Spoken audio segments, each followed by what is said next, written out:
जय जिनेंद्र बंधुओं, हम सभी लोग कल्याण मंदिर स्तोत्र पढ़ रहे हैं और कल्याण मंदिर स्तोत्र की इस कक्षा में आप सभी का हार्दिक स्वागत है। कल्याण मंदिर स्तोत्र के अभी तक हम 35 काव्य पढ़ चुके हैं। आज हम 36वें काव्य को पढ़ेंगे। बहुत प्रकार से यहाँ पर भगवान पार्श्वनाथ स्वामी जी की स्तुति की गई है, कभी अष्टप्रात्याहार्य के माध्यम से तो कभी कमठ के उपसर्गों का वर्णन करते हुए अनेक प्रकार से भगवान की स्तुति में हम सभी तल्लीन हो रहे हैं और वास्तविक रूप में इस स्तोत्र में बड़ा ही आनंद आ रहा है और आएगा भी, क्यों नहीं, क्योंकि बहुत अच्छे भावों से संजो करके इसके शब्दों की और अर्थों की रचना की गई है, तो आनंद आना तो स्वाभाविक ही है। आशा करते हैं आप लोग जब पढ़ रहे होंगे तो आपको भी पढ़ने में काफ़ी अच्छा लग रहा होगा, भक्ति भी हो रही होगी और शुभोपयोग भी हो रहा होगा। हम आशा करते हैं आप ऐसे ही निरंतर इसको पढ़ते रहिए। आज हम पढ़ेंगे इस 36वें काव्य को और 36वें काव्य का सबसे पहले हम उच्चारण करते हैं, उसके बाद फिर इसका अर्थ जानने की चेष्टा करेंगे।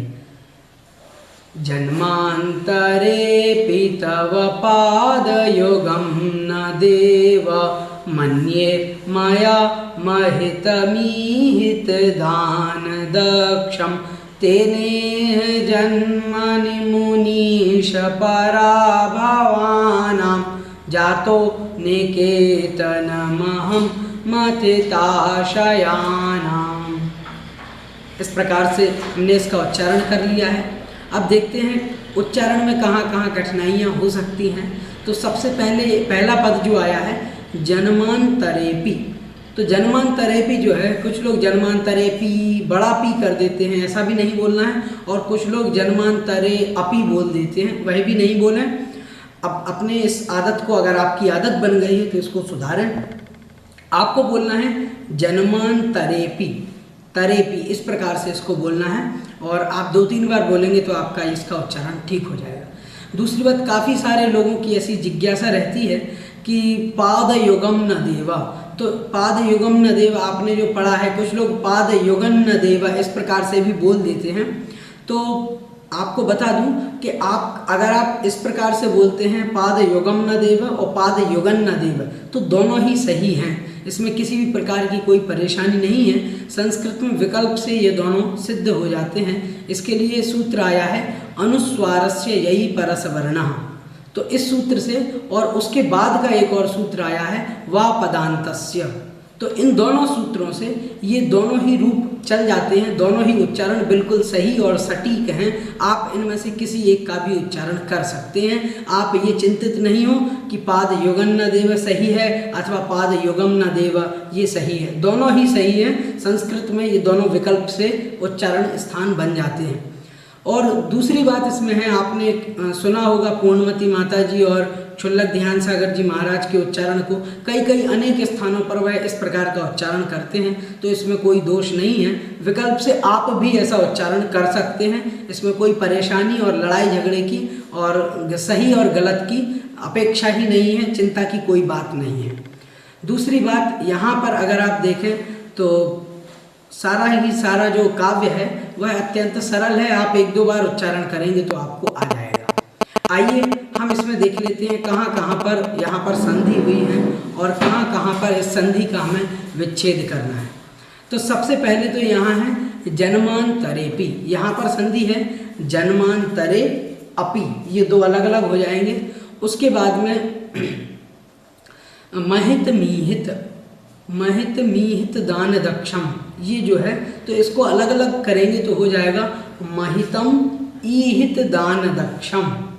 उसके बाद में फिर जो अंतिम जो पंक्ति है उसमें लिखा हुआ है निकेतनमहम, इसको भी अलग करेंगे तो हो जाएगा निकेतनम अहम, इस प्रकार से।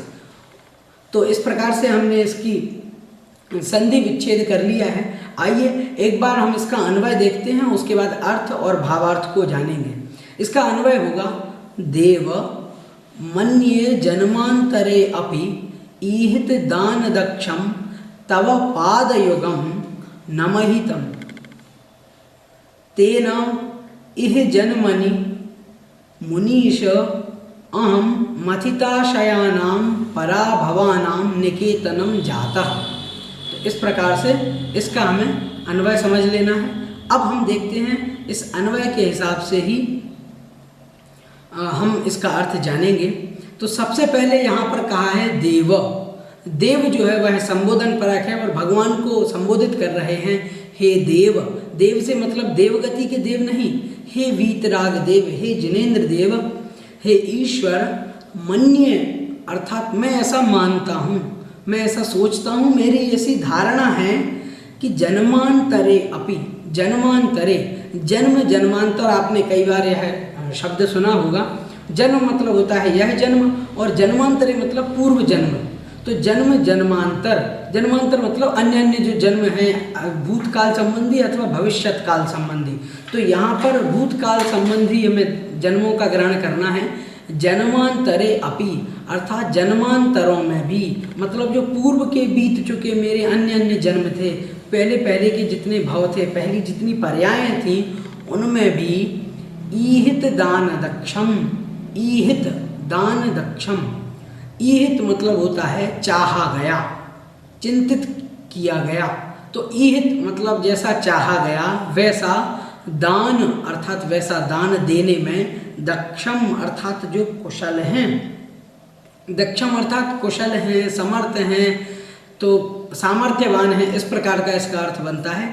ईहित, ईहित मतलब होता है सोचा गया, विचारा गया, चाहा गया, उसका चिंतन किया गया, तो उसका बनता है ईहित।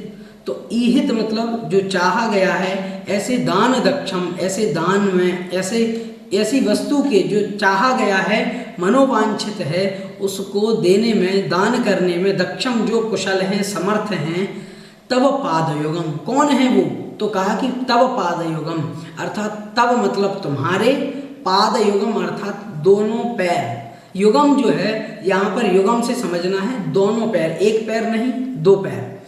तो आपके जो दोनों चरण हैं, वे दोनों चरण कैसे हैं? ईहित दान दक्षम अर्थात जो मनोवांछित जो फल है या मनोवांछित कोई भी वस्तु है, तो मनोवांछित वस्तु को देने में ये कुशल हैं, अर्थात देने में समर्थ हैं, अर्थात जो हम चाहेंगे उसकी प्राप्ति यहाँ से हो जाएगी आपके चरणों से, ऐसा यहाँ पर आशय लिया गया है।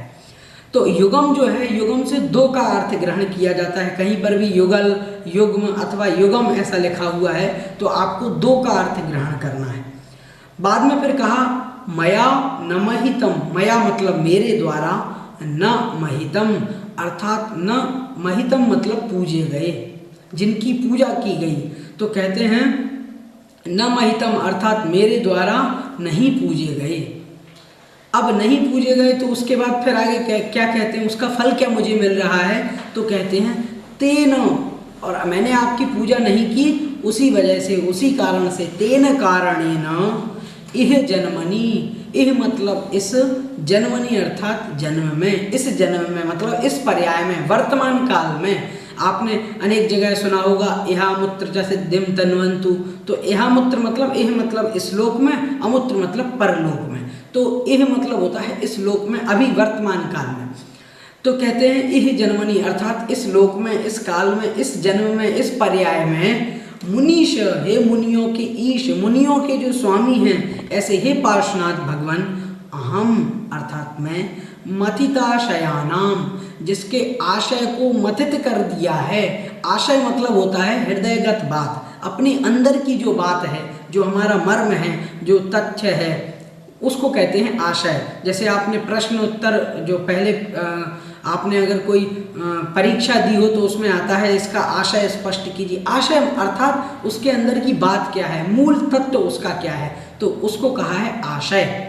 तो मथित आशयानाम, मथित अर्थात जिसके आशयों को मथित कर दिया गया है, अर्थात जिसके अंतरंग को मथित कर दिया है।